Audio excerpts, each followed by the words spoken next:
Hi, everybody. This is Steve Monday, Chief Forecaster with Rowan County Weather, with another Rowan County Weather podcast for you. This is our third one this week. So we've had quite a few guests this week. We started out the week with Tony and Tisha Wilson, a brother and sister duo that are drag racers located here in Kannapolis, North Carolina. They're actually very predominant drag racers. They've got several championships between them, but they're kind of hidden behind the Earnhardt name here in Kannapolis and in this area.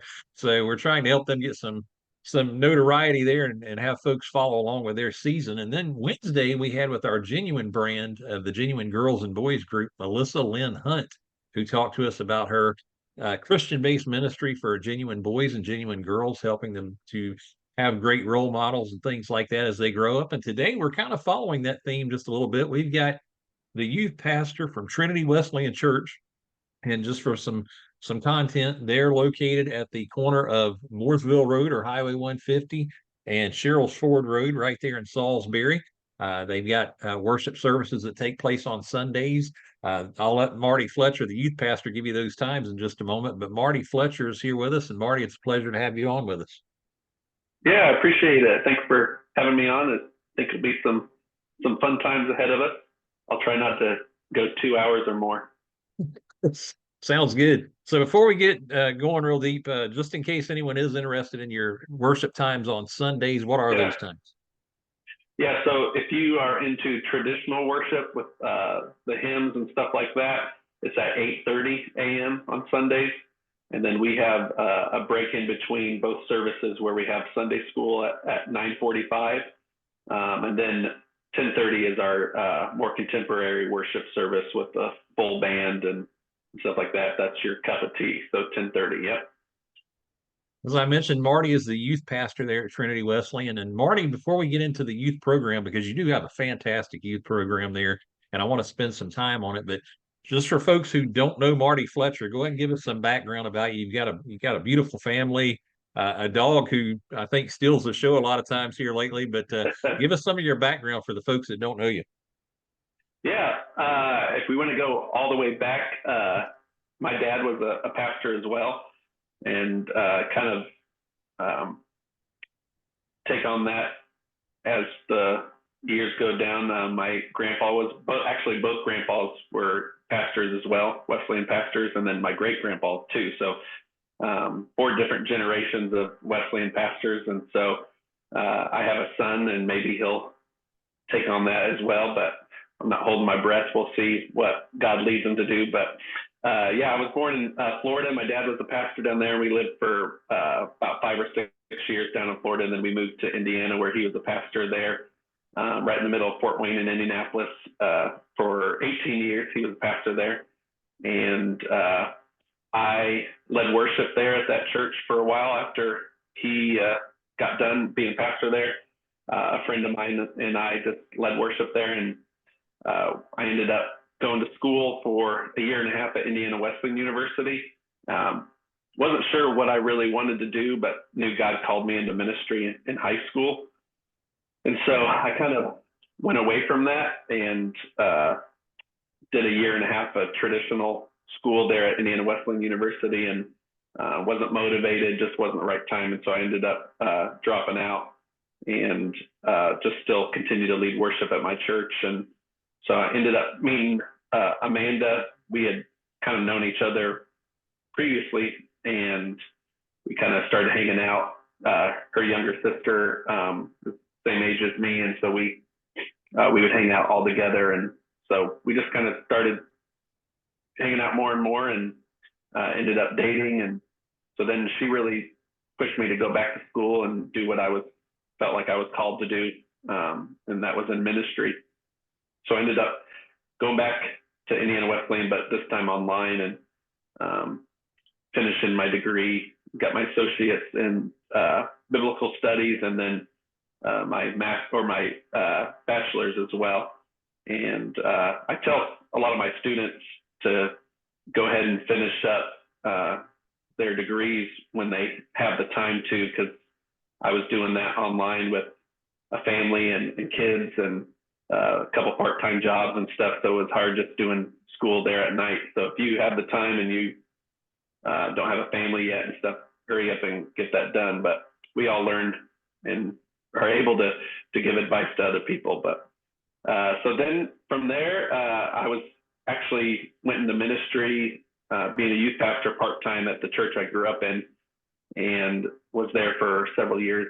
My wife, Amanda, her youth pastor, actually became the senior pastor there. So we kind of knew each other and was able to do ministry there. But after I finished and graduated with my bachelor's, I kind of felt like God was leading me in a different direction, and knew that I was wanting to do that full time. And so when I met with my pastor there, he kind of said that he didn't envision that position to be full time ever. And so really just had to figure out what God wanted. And so that was leaving a church I'd been at for 25 years. And it was a difficult decision, but it was a couple months in between in the summer that we kind of just were patient and weren't at another church. Had a couple interviews up in Michigan, and just didn't pan out. And so I found this church in Salisbury online and talked to senior pastor there and on the phone several times, and was able to meet up with him and interview. And so just kind of felt after we came and visited and interviewed, it was the right spot and God was leading us here. And so that was 7.5 years ago. So October will be 8 years ago that we've been here. So it's a long time. It seems like it's just yesterday that we moved, but it also feels like a long time. My son is actually turning 8 in March, so he wasn't even crawling when we moved here, but this is all he's ever known, you know? So we enjoy being here and love the people in our church, and just love the community and the people we've gotten to know over the last 7.5 years too. So it's great. I guess my family, my wife Amanda, she is a tutor, reading coach at Boston Elementary, and both my kids go there as well. And I have a daughter that's 10 and she's in 5th grade, and then my son is 2nd grade and he'll be 8, like I said, in just a month or so. So for context for those watching, so it's kind of funny when you said almost it's 8 years now. It's hard to believe. So my wife and daughter and I, we actually went to Trinity Wesleyan at that time, and over time we ended up taking a different spiritual journey. So we left there, but I still have stayed in contact with Marty, obviously the youth pastor there. Just some great folks that lead worship there, Janelle and Brian Patterson. And notice I said Janelle first. You catch that? And then. And then, of course, the pastor there, the senior pastor, Randy Addison. It's a great church. And Marty mentioned, of course, Amanda and Mila. If you ever want to hear the voices of angels, those two young ladies certainly have it. That's for sure. Marty, you do some good singing on your own, but I don't know that you can touch the voices that those two have. Right. But certainly one of the things we loved about going to Trinity Wesleyan was that the youth program, really from the time Marty stepped in until the time we parted ways and went a different direction, it's fantastic and still is today. But Marty, take some time to talk about your program there. Yeah. So we actually, since I started 7.5 years ago, we usually been on Wednesday nights. And just until school started this last year, we switched nights to Sunday nights. And we're just really trying to, nowadays with different practices, sports practices, play practices, just all kinds of different extracurriculars. We were trying to really figure out if Wednesday was the best night. So we decided to do it on Sunday night, just so those practices weren't getting in the way. And so the last several months we've done that on Sunday night, 6 to 8, and we actually have a building of our own across the parking lot from the church, and we're able to meet there. And so it's kind of been an adjustment doing Sunday nights, but it's been great. And so we have anywhere from 20 to 30 students each week, and really it's just, for me, it's building relationships with students. That's the most important thing for me. And we've seen a lot of different people come and graduate and move through there. And it's just been really cool to see the different people, seeing what they do now after graduation, when they've been through youth ministry, and still having a relationship with them and seeing how they've grown in Christ and stuff is pretty beneficial for me, But yeah, Sunday night, 6 to 8. So.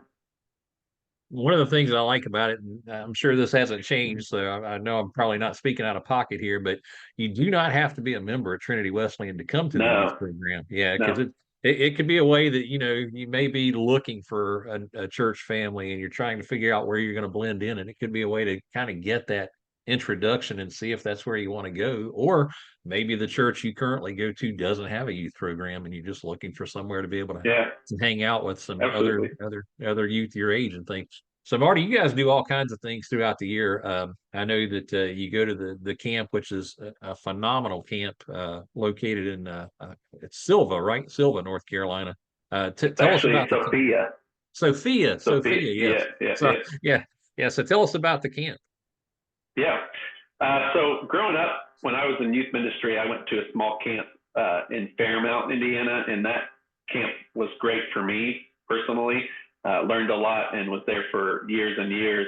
But moving up here, I think it took me about a year or so before I was ready to admit that this camp that we go to here at Victory Mountain Camp in Sophia is actually a lot better than the camp I grew up at, which is fine. But it took me a little while to admit that. But this camp, Victory Mountain Camp up in Sophia, it's about 50 minutes north of Salisbury.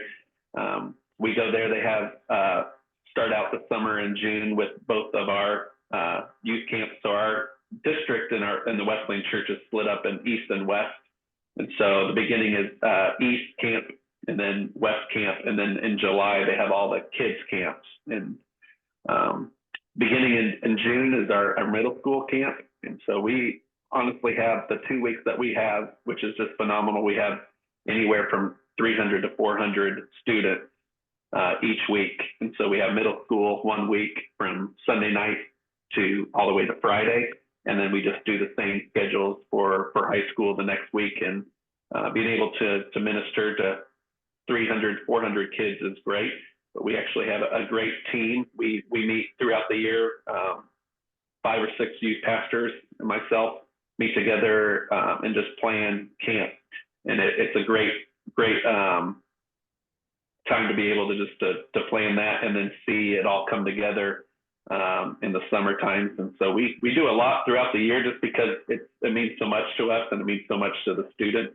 And you can see the excellence.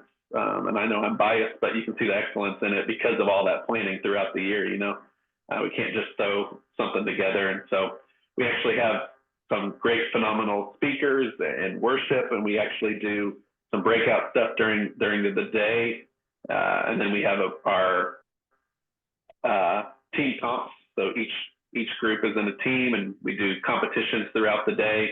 And then in the evenings, we do there's some free time. We have a pool, a lake where you can fish and get on a boat, just hang out. And then in the evenings, we'd have a rally with a speaker and great worship. And then we do these afterglows at the evening that are really fun. We actually have some actual wrestlers that are coming in this year. We have dance party and stuff like that. So we really try to think outside the box each year and just do stuff that will really be really have some memories for these students for a long time. When you say wrestlers, you talking about like the TV wrestlers or like high school Yes. wrestlers? Oh Yeah. man. So several years ago, we had this group come, and so it was one of our every year we're trying to think of what can we do with some of these afterglows in the evening to just really have some fun. And somebody had some connections with some wrestlers, and so this guy, his name, oh man, I'll remember. I can't remember his name, but he used to wrestle back in the day against Hulk Hogan and Ric Flair and stuff like that. So he's Maybe done it for George a long, South. long time. George South, you were right. Yes, it is him. Yes. Yeah. So he has a ministry. Yeah, you may or may not be aware of this, but I used to do that kind of stuff back in the day in George. Okay. I actually know George very well. Yeah. So George brings his group of guys that he mentors and ministers to, and they come out and they set up their own wrestling ring, and it is the craziest, funnest time. One of the funniest things that we've done. And so we actually invited him back this year. It's been several years, so a lot of students probably don't remember or weren't here during that, but the crowd gets into it, and it's just really fun. And I do the music, the intro music for the guys coming in. And so that makes it a lot of fun too. So we're having that. But we do a dance party every year as well. And that's always a lot of fun. So. Okay. Yeah, the camp was always nice. I mean, my daughter, Samantha, I know she really enjoyed going there. And one of the things I loved about the camp, and I know you've seen this with your kids as well, it's a little bit different for you because you're usually at least there when your kids are there. But for folks who, think about sending their child away to camp and they go, man, I just don't want to send them up there and have to go back and get them 2 days later because they're homesick. Yeah. We never experienced that with Samantha because it seemed like all the kids get up there and they have so much fun that the parents were actually the ones who are sad because they're all missing their kid. The kids just having Right. a blast. Parents are almost sad that they didn't get a call. Right. Yeah, Yeah. absolutely. So Marty's also connected with another group of folks, and Chris Hunt comes to mind. I know he handles this program at China Grove Middle, I believe, and then Marty, you're associated really with Jesse Carson High School, but from what I Yep. understand, there's other pastors that are involved with the other schools around the county, and the group is called YCI. So tell us a little bit about YCI. Yeah. So when I first got here in Salisbury, YCI had already been started. It's called Youth Commissioned International, and it's a nonprofit group that is based out of Charlotte, I believe. And so they have a bunch of people that work up there that are their mission is to get other people in the different counties in North Carolina so they can get these Bible studies in different schools throughout North Carolina. And so when I first came, I was connected with YCI because a couple of youth pastors before me did that as well. And so I was first connected with West Rowan High School. And there was a gentleman that I associated with and was there was another youth pastor in town. And we both went to West and then did that for a couple of years. And then COVID happened, came out of it. So we really didn't meet for another year or so. And I actually had quite a bit of students at West, but that kind of dwindled down as they graduated and stuff. So I had several students that started going to Carson, and so I got reconnected with that. And there was a new director in our county, and his name's Ryan Gray. So I got connected with him, and actually for the past year or so, I've become good friends with him. And so he's over Rowan County for YCI, and he's actually a youth pastor in China Grove now.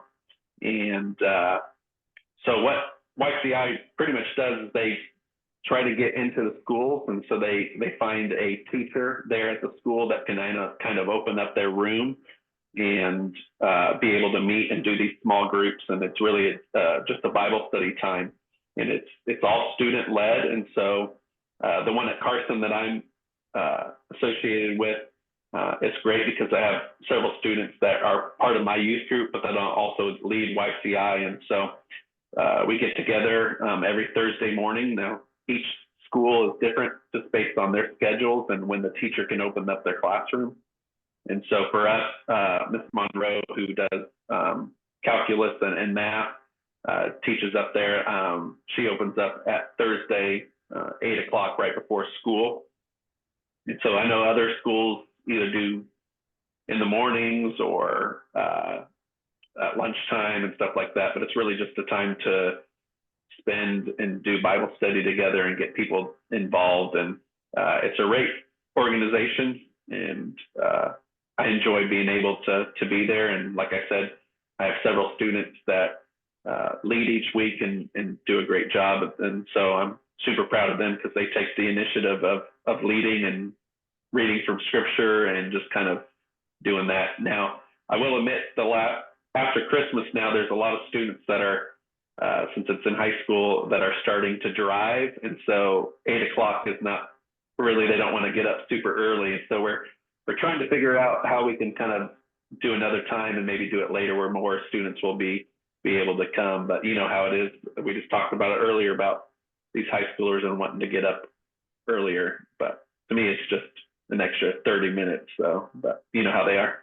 Oh yeah, absolutely. Well, from my own experience of going to Carson to pick up my daughter, either to drop her off or pick her up, I'd much rather get in there before 8 o'clock because it's a whole lot easier to get in there Yeah, than it is you're after right. 8 o'clock. Yep. Well, Marty, let's talk about. Well, first of all, let me pay a bill real quick. I've got a sponsor that advertise or that I've got an advertiser that sponsors this podcast, William Ryan Enterprises. And if anyone's hearing any noise in the background right now, they actually do home renovations and remodels, and they actually build custom homes as well. They're doing a master bathroom remodel here in my home. So if you're hearing any noise back in the background, that's exactly what it is. Some of the guys are working now, and they're located at 1600 North Main Street in China Grove. For anyone who lives in the China Grove area, you'll know when I say they're in the old Grove Supply building, that's where they're located at. And again, they're just a great partner to work with, and they help make these podcasts possible. And certainly wanted to take a moment to thank them. But back to you, Marty. So let's talk about just some personal things with you. Obviously, you mentioned earlier you lived in Florida for a period of time, then you moved to Indiana. Uh, Obviously, you can see the Florida State University colors on you there. Big Florida State fan. You also, so you like Florida State in football, and for those that don't know, you like Indiana in basketball. And Yeah. I just wanted to preface that for people that when we get ready to talk about this, that will go, wow, that's kind of an interesting dynamic, Florida State and It is. Indiana. Yes. Is that from actually living in Florida? Those where you picked up the Florida State, or where you became a fan of them, or was this something that happened after you moved away? Yeah. Really, it's just all my dad. My dad grew up in Florida, so he went to high school there and over in Clearwater area. I was born in Dunedin, so there on the Gulf side, and he just grew up being a big Florida State fan. You know, early in the 80s and 90s, they were one of the best teams, so it's easy to root for them. And so when I was born, just became a Florida State fan too. And it wasn't until later on when I got a little older that I was became, I guess, more obsessed as I am now. I'm kind of one of those crazy guys, and I'll admit this, but I'm listening to Florida State podcasts throughout the week and follow recruiting and do all of it. So it's just kind of what I do and like how I like to spend my time. So I got a lot of Florida State gear and so sometimes when we get to the summer when camps are going on and stuff, I love summer. I love the kids are off school and all the stuff that we can do. But I find myself sometimes wishing summer would go by faster so football season would start. But it is what it is. But yeah, so growing up, I lived in Florida, but I was young. But then we moved to Indiana, and my dad had lived in Indiana for a while too. And during that time, you know, Bobby Knight was there, and in the early 80s and 70s, they won several national championships. So he was a big Indiana Hoosiers fan. So I just kind of grew up in Indiana and became Indiana basketball fan. And so that's how it is. So I don't know if I'm probably not the only one, but probably one of the only ones in the country that are Florida State football and Indiana basketball fans. But that's all right. Yeah. Well, that's kind of like, you know this, but for folks that don't know, so I've got a kind of a weird kind of team experience myself. I am a Clemson Tigers football fan and a Duke Blue Devils basketball fan. Yeah. Not because they're both winning programs, but I mean they do have that history among themselves. But for me, Clemson, I don't even know if I've ever shared this with you or not, but when I was growing up, a young man named Perry Tuttle was like the big name at the high school in the town I grew up at. North Davidson Okay. was the high school. Perry played for Clemson. Well, to me, that was the biggest thing. Okay. As a kid, I didn't know anything bigger than that. You know what I mean? Yeah. So Right. that made me want to follow Clemson, and so I followed Clemson from the '80s until now. And then Duke Blue Devils, you just here in this area, you either were a Tar Heel Right. fan or a Blue Devil fan. That was no in between really. I mean, you had a couple of NC State fans and a couple of Wake Forest fans, but it really depended on where you lived as to whether you Yeah. pulled for those teams or not. But so yeah, it's an interesting dynamic, and I'm like you. You sit there and think people are probably going, "Wow, that is just odd." Yeah. Well, Yep. I found it's interesting because my son, like I said, all he's known is North Carolina now since he's lived here pretty much all his life, and he was born in Indiana. But so we watch Indiana basketball. Obviously, it's in season right now, Mhm. but he really kind of cheers for don't don't hate him for this, but he's kind of a Tar Heel fan. He likes North Carolina, so. Somebody's got to pull But for it him. is, yeah, it is interesting. So growing up, and I was right in the middle of the Indiana-Purdue rivalry, Yes. and I had a lot of students actually go to Purdue while I was up there.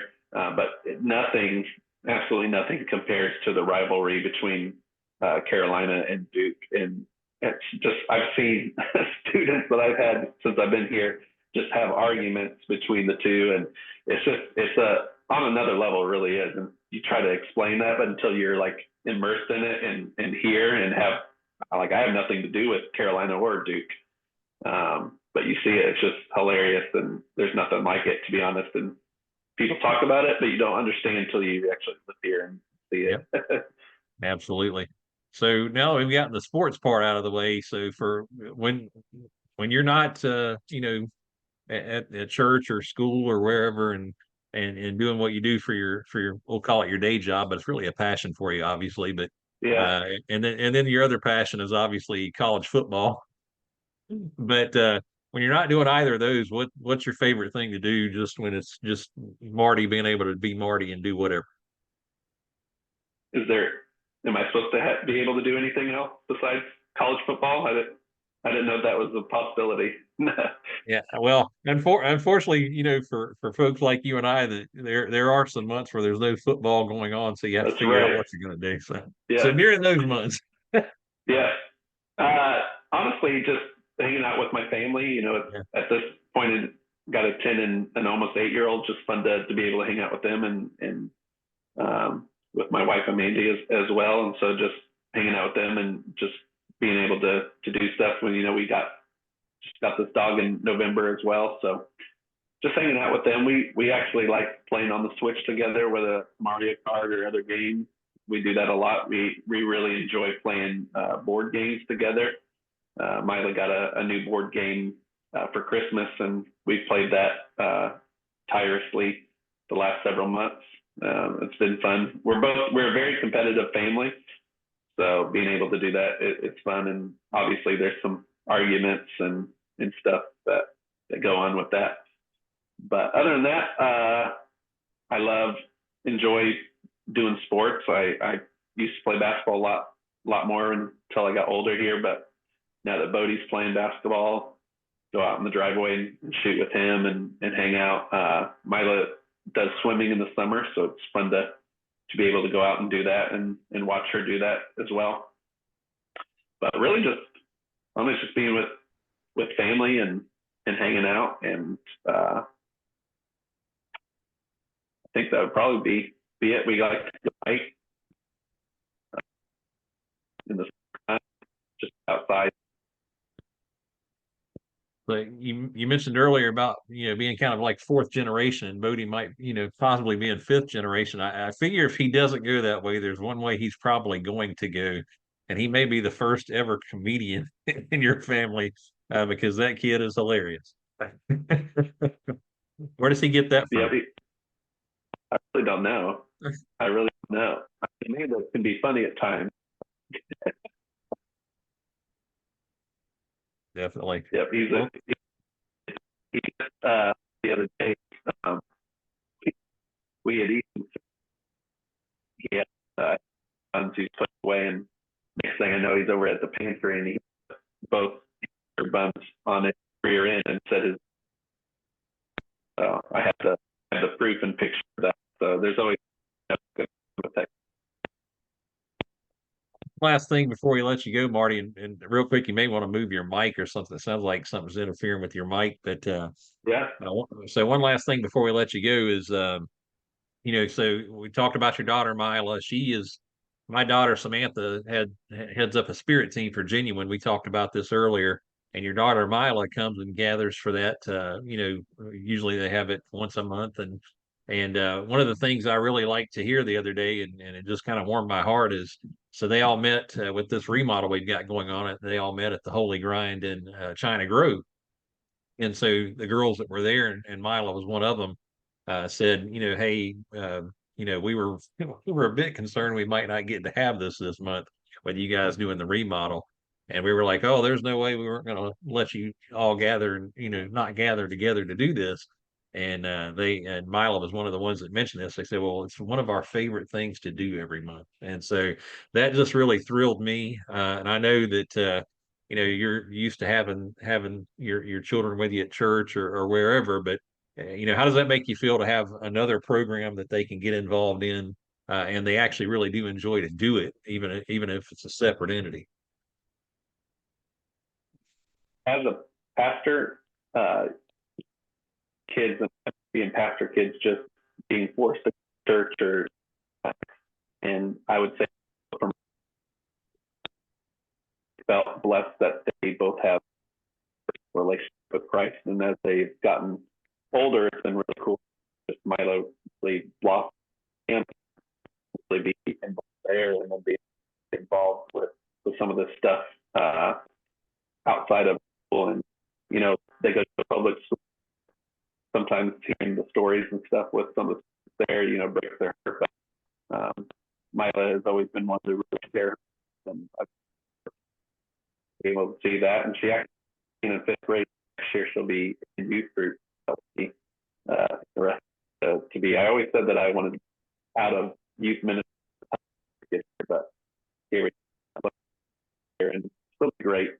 I won't have any problems or issues or anything like that. It's been sad just to see them, both of them, kind of take on their own faith and not have to direct, and it does it well. But they've kind of taken that, so it's been really neat. Awesome. Well, Marty, I really appreciate your time and talking about the youth program at Trinity Wesleyan, and of course, YCI as well. We'll be putting this together as we always do with our podcast episodes into a blog. And then, of course, you'll be able to watch the podcast there. But we'll also add some information in there about Trinity Wesleyan. We'll talk about the YCIs as well. But again, Marty, thank you for taking the time out with us today. Yeah, you've enjoyed it. And if you ever want to do another podcast about college football, Sounds like a plan to me. We'll have to try to put that together as we get closer to September. The come forward, we'll have to get together and watch that. Yeah, definitely. Definitely. All right, well, thank you, Marty. I appreciate it.